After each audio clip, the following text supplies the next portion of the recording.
Hello বন্ধুরা, আমি তোমাদের কাছে একটা নতুন রান্নার রেসিপি নিয়ে এসেছি, মিলেটের খিচুড়ি।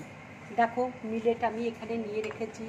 এখানে মুগের ডাল, মুসুরির ডাল রয়েছে, এখানে আছে ক্যাপসিকাম, মটরশুঁটি, বিনস কুচিয়ে রেখেছি, গাজর দেখো এরকম করে কেটে রেখেছি, ধনে পাতা আছে, টমেটো আছে, কাঁচা লঙ্কা আছে। ফোড়নের জন্য আছে লঙ্কা, পাঁচফোড়ন, আর এখানে নুন রেখেছি আর হলুদ নিয়েছি। তোমরা এটা শ্যামা চালও বলতে পারো কিংবা মিলেটও বলতে পারো। মিলেট ভীষণ উপকারী সুগারের পক্ষে যারা ব্রত বা বার করো তারা এই মিলেটের খিচুড়ি করে খেতে পারো কিংবা ভাত করেও খেতে পারো। আমি এখানে মুসুরির ডাল আর মুগের ডাল দুটো একসাথে নিয়েছি। তোমরা ইচ্ছে করলে শুধু মুগের ডাল ব্যবহার করতে পারো। এবার আমি মিলেট, মুগের ডাল, মুসুরির ডাল, ক্যাপসিকাম, মটরশুঁটি, বিনস, গাজর, লঙ্কা আর টমেটো একসাথে কুকারে সেদ্ধ করে নেব। কুকারে দেখো আমি সব সবজি দিয়ে দিয়েছি। এবার নুন দিচ্ছি আর হলুদ দিয়ে দিচ্ছি।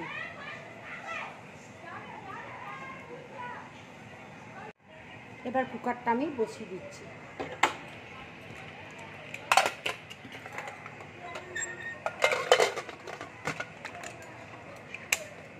গ্যাসটা জ্বালিয়ে দিচ্ছি।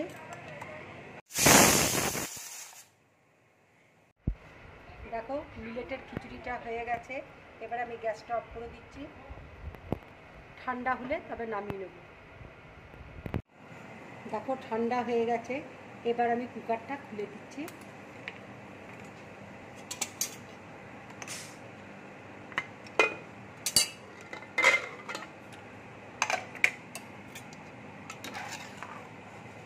দেখো, খিচুড়িটা আমার হয়ে গেছে। এবার আমি ফোড়ন দিয়ে দেবো। এইভাবে মিলেটের খিচুড়িটা করবে। তেলটা দেখো গরম হয়ে গেছে। আমি এবার পাঁচফোড়ন আর শুকনো লঙ্কা ফোড়ন দিয়ে দিচ্ছি।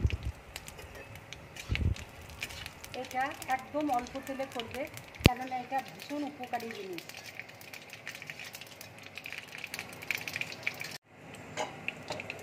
দেখো, এটা আমার ভাজা হয়ে গেছে।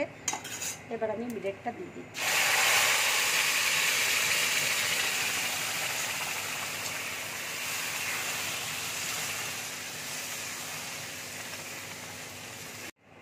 এবার আমি ধনে পাতা দিয়ে দিচ্ছি উপর দিয়ে। যারা ঘি খেতে ভালোবাসো তারা একটুখানি ঘি দিয়ে দেবে।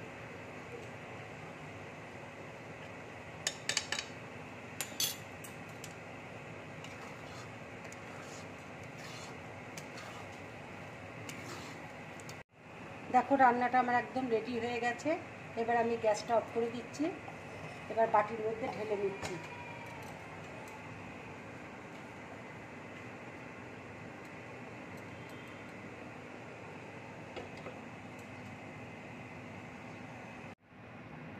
বন্ধুরা, যদি আমার রান্নাটা ভালো লাগে তাহলে লাইক করবে, শেয়ার করবে আর ড্রিম ব্লগ চ্যানেলটাকে সাবস্ক্রাইব করবে। নমস্কার।